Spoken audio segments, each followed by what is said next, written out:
Selamat pagi anak-anak semua. Kembali lagi kita pada pagi hari ini di dalam literasi. Sebelum kita melakukan aktivitas, ya kita akan sejenak mendengarkan kisah tentang Nabi Elia. Nah, anak-anak, sebelum kita mendengarkan kisah tentang Nabi Elia, mari kita semua bersatu dalam doa. Bapa yang baik, kami bersyukur pagi hari ini berkat Tuhan masih dapat kami rasakan. Terima kasih Tuhan, Engkau sudah menjaga dan memelihara kami. Tuhan Yesus, berkatilah kami, bukakan hati dan pikiran kami untuk kami bisa mengerti pesan Tuhan melalui literasi pagi hari ini. Terima kasih Tuhan, di dalam nama Tuhan Yesus kami berdoa dan mengucap syukur. Amin.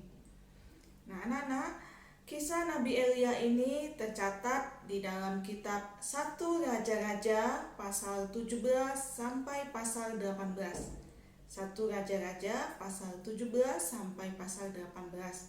Nah, mari kita saksikan kisahnya. Setelah Samuel, Daud, dan Salomo meninggal, umat Tuhan terpecah menjadi dua kerajaan, Yudea di selatan dan Israel di utara. Penguasa Israel adalah Raja Ahab.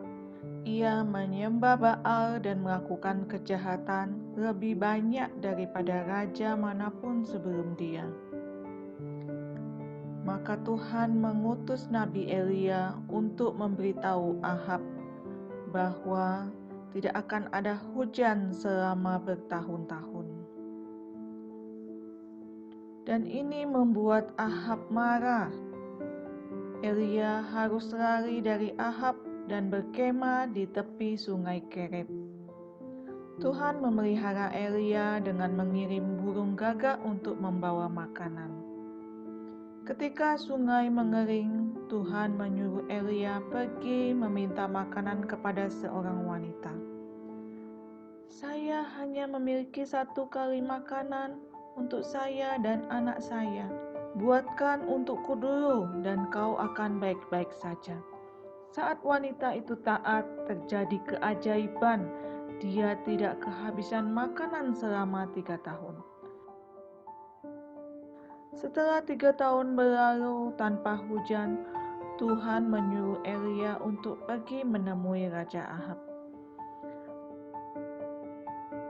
Mari kita lihat Tuhan siapa yang lebih kuat. Kumpulkanlah nabi-nabi Baal di Gunung Karmel. Nabi Baal dan Elia membangun altar. Mereka harus berdoa dan jawaban doanya adalah api yang diturunkan dari langit.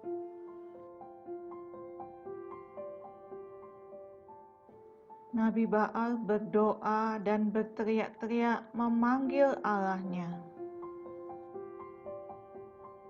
Tetapi tidak ada jawaban. Panggillah lebih keras, Tuhanmu pasti sedang tidur. Nabi Baal mencoba lagi, tetapi tetap tidak ada yang terjadi. Lalu Elia menyuruh menuangkan air ke atas korban bakaran dan di atas kayu api itu. Nabi Elia berdoa kepada Tuhan dan meminta untuk mengirimkan api. Lalu turunlah api Tuhan yang menyambar habis korban bakaran, kayu api, batu, dan tanah. Maka rakyat mengetahui bahwa Allah Elia lah yang paling kuat dari semuanya. Anak-anak, tadi kita sudah mendengarkan bagaimana Raja Ahab dia menyembah kepada Baal dan juga melakukan kejahatan di dalam hidupnya.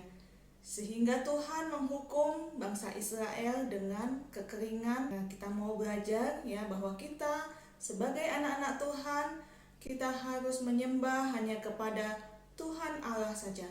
Tuhan siapa? Yaitu Tuhan Yesus. Ya, kita tidak boleh menyembah patung-patung, menyembah batu ataupun menyembah pohon-pohon besar.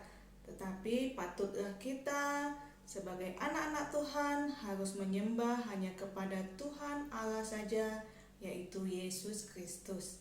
Nah, anak-anak, demikian literasi pagi hari ini. Mari kita mengakhirinya dengan berdoa. Bapa kami yang di surga, kami belajar pada hari ini, kami diingatkan Tuhan untuk kami hanya menyembah kepada Engkau saja.